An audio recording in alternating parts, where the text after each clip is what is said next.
스파이럴 믹서가 대만 계열하고 유럽 계열하고, 유럽에서 나온 스파이럴 믹서가 비싸니까 더 좋겠지라고 생각하시는 분들이 계시는데 꼭 그렇지만은 않습니다.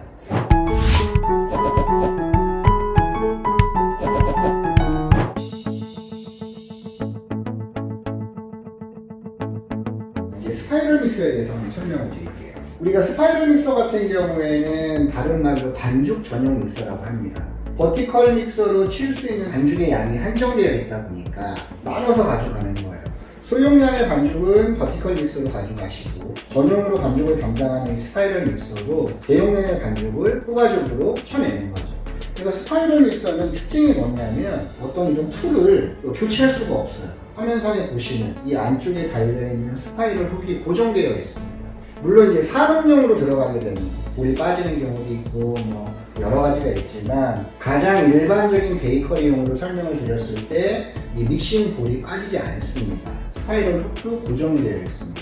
청소를 어떻게 하나요? 라고 물어보시는 분들이 많으세요. 스파이럴 믹서 같은 경우에는 이쪽에다가 물을 부시고 어느 정도 닦으신 다음에 물을 퍼내시고 걸레를 닦는, 번거롭죠. 그래서 스파이럴 믹서를 처음 치시는 분들은 청소하는데 애로사항이 좀 많다 하시는데 어쩔 수가 없어요. 물론 특정 브랜드에서 물을 빼주는 기능이 있는 게 있기도 한데 대부분의 이런 방식을 가지고 있다라고 생각하시면 되고,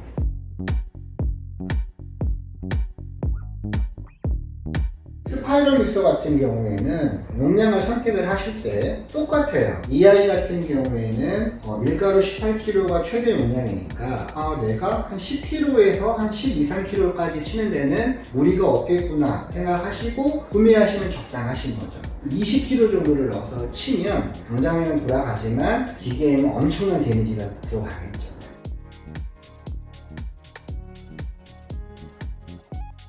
스파이럴 믹서 좋은 거는 어떻게 고르나요? 말씀을 하시는데 똑같아요. 가장 많은 사람들이 선택하는 브랜드가 제일 좋은 브랜드라고 생각을 하시면 되고, 굳이 특징적인 걸 말씀을 드리자면 어느 정도 힘을 가하면 이 스파이럴 훅이 돌아갑니다. 그럼 그 돌아갈 때도 유심히 한번 보세요. 볼 내벽하고 스파이럴 훅의 간격이 일정하면서도 좁아야 돼요. 그래야지만이 반죽을 칠 때 반죽이 되지 않는 덩어리들이 생기지 않아요. 만약에 이 공간이 넓다라고 하면 믹싱볼 바닥 쪽에 믹싱이 되지 않고 밀가루채 덩이로 그대로 남아있는 아이들이 있을 수도 있거든요. 그래서 좋은 스파이럴 믹서를 고르실 때는 훅을 한번 강제로 돌려보셔서 이 얇은 카드 같은 거 한번 대보세요. 만약에 시연을 할 수 있다라고 한다면 소용량을 한번 쳐보시는 거예요. 보통의 스파이럴 믹서들은 밀가루가 많은 건 다 잘 쳐내요. 하지만 정말 소용량, 밀가루 500g이라든지 밀가루 1kg를 쳐보면 얼마만큼 반죽이 겉도는지 알 수 있습니다. 테스트를 하실 때 극히 소용량을 쳐서 온전한 반죽이 나올 수는 없겠지만 최대한 이 중심축에서 이 훅이 감고 계속 가는지 아니면 얘가 계속 밖으로 굴러다니는지를 보시면 어느 정도 좋은 기계구나 안 좋은 기계구나 어느 정도 판단하실 수 있는 기준이 되실 거예요. 자, 이제 스파이럴 믹서 같은 경우에는 저단과 고단 이렇게 원스피드, 투스피드로 나뉘어 있습니다. 1단 스피드에서는 저단으로 이제 혼합을 해주고요. 왜냐면 1단에서 너무 빨리 돌아버리면 완전히 물하고 섞이지 않는 밀가루들이 날릴 수 있으니까 천천히 혼합을 해주고, 2단에서 이제 완벽한 믹싱이 되는 거죠. 자, 근데 이제 여기서 스파이럴 믹서가 대만 계열하고 유럽 계열하고 어떻게 다른가요? 라고 많이 물어보세요. 단순히 유럽에서 나온 스파이럴 믹서가 비싸니까 더 좋겠지 라고 생각하시는 분들이 계시는데, 내가 어떤 반죽을 칠 건지가 더 중요해요. 고속 스피드에서 우리가 대만 계열 같은 경우에는 RPM이 되게 높아요. 보통 한 270 RPM에서 많게는 한 290 RPM까지도 올라가시거든요. 1분에 270번에서 290번을 도는 거예요. 엄청나게 빨리 도는 겁니다. 자, 그럼 그런 특징을 가진 아이들의 장점은 뭐냐면 가격이 일단 저렴해요. 거의 유럽산 제품의 한 3분의 2 가격? 아니면 거의 한 절반 정도 하는 저렴한 가격대에서 충분히 원하시는 성능을 얻으실 수 있는 거예요. RPM이 높아도 크게 상관이 없는, 반죽의 온도가 어느 정도 일정 올라가기 전에 글루텐이 빨리 잡혀도 상관이 없는 식빵이라든지 단과자류를 주로 치실 목적이시라면 도너츠 반죽도 마찬가지고요. 대만 계열의 스파이럴 믹서를 쓰셔도 전혀 무방합니다. 하지만 요즘에 유행하는 치아바타라든지 뭐 바게트라든지 깜빠뉴라든지 유럽 계열에서 나오는 빵을 믹싱을 할 때는 아무래도 유럽 본고장에서 나오는 스파이럴 믹서들이 훨씬 더 좋은 퀄리티를 내요. 특징을 좀 보자면 기본 RPM이 100rpm에서 240rpm 사이에 존재되는 걸 보실 거예요. 240rpm 이상 올라가는 아이들이 잘 없습니다. 유럽에서는 드물어요. 그러니까 분당 도는 속도가 느리다는 건 그만큼 글루텐이 잡히는 시간이 좀 더디고요. 많이 치대준다는 얘기죠. 특히나 하드계 바게트 반죽 같은 걸 할 때 온도가 상당히 중요한데요. 내가 원하는 온도와 그 시점에 생성돼야 되는 글루텐이 레시피대로 처음에 배우신 대로 비슷하게 나오실 거예요. 유럽산 스파이럴 믹서로 교육을 받으셨다라고 하면 똑같은 유럽에서 나온 스파이럴 믹서를 구매하시는 게 훨씬 더 편하실 거예요. 빵을 오래 하시고 믹싱에 대한 이해도가 있으신 분들은 대만산 계열이라고 해서 못 치지 않습니다. 충분히 칠 수 있지만 이런 이해도가 떨어지고 당장에 좀 좋은 퀄리티에 좀 편하게 내가 반죽을 치고 싶다라고 하면 유럽산 스파이럴 믹서를 쓰시는 게 훨씬 더 바람직하다고 할 수 있겠죠.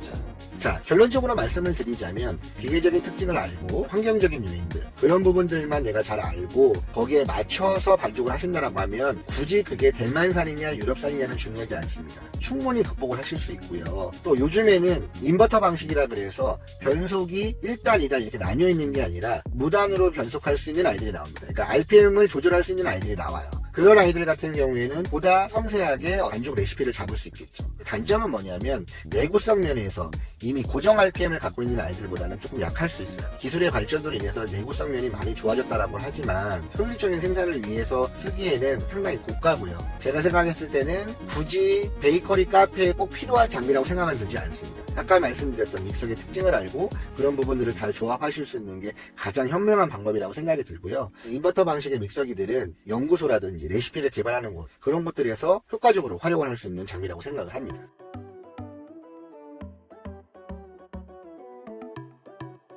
글루텐 형성이 되어 있는데 내가 원하는 반죽의 온도가 올라가지 않았어요. 그럴 경우에는 단순히 믹서기의 RPM만 가지고 따지실 게 아니라 환경적인 요인들을 한번 살펴보셔야 돼요. 주방의 온도가 몇 도인지, 내가 믹싱을 할 때 물의 온도는 몇 도를 가져가는지, 사실 그 두 가지만 조정을 하시고도 원하는 반죽의 온도를 가져가실 수 있다는 것을 말씀드리고 싶고요.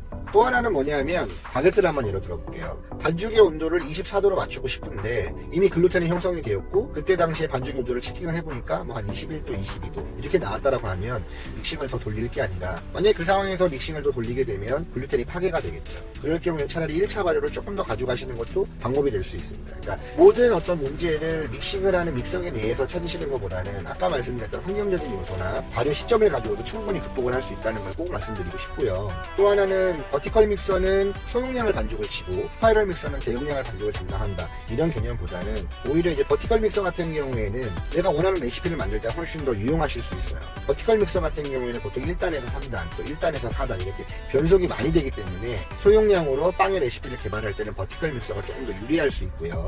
전기에 대해서도 하나 좀 말씀을 드릴게요. 소용량, 가정에서 쓰시는 믹서들은 220 전기를 쓰는 아이들이 많은데 용량이 커지면 220 전기로는 힘듭니다. 380 전기를 쓰거든요. 그래서 이 믹서가 어떤 전기에서 돌아가는지 꼭 확인을 해보셔야 돼요. 그냥 용량만 선택을 하셔서 구매를 하셨는데 우리 집은 380이 안 되는데요.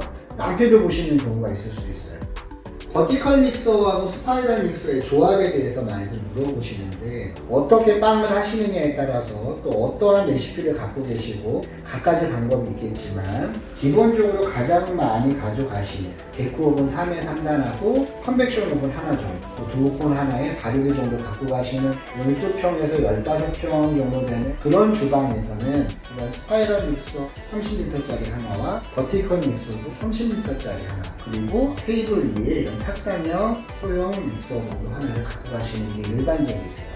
만약에 그거보다 조금 더 헤비하다고 한다면 좀 큰 규모의 베이커리 카페 예를 들어서 데크오븐이 3에 4단에 컨벡션 오븐이 한 2개 정도 되고 도우 컨디셔너가 2대 이상 되는 큰 점포들은 이런 스파이럴 믹서가 한 50L 정도의 버티컬 믹서 40L짜리 하나와 뭐 한 20L짜리 하나 스케일을 많이 판단하면 휘핑을 많이 하는 곳이라면 2개 정도 이렇게 들어간다고 보시면 됩니다. 자, 그럼 이번 시간에서는 버티컬 믹서와 스파이럴 믹서에 대해서 한번 알아보았고요. 우리가 다음 시간에는 그래서 저번에 오븐의 종류에 대해서 한번 보여드렸는데 저희가 실제 국내에서 오븐을 제작하는 곳을 찾아가서 하고 계시는 데코 오븐과 유로베이크 오븐이 어떻게 만들어지고 또 어떤 부분들이 차이가 있는지 좀 디테일하게, 섬세하게, 재미있게 한번 촬영을 해서 올려드리도록 하겠습니다. 네, 감사합니다.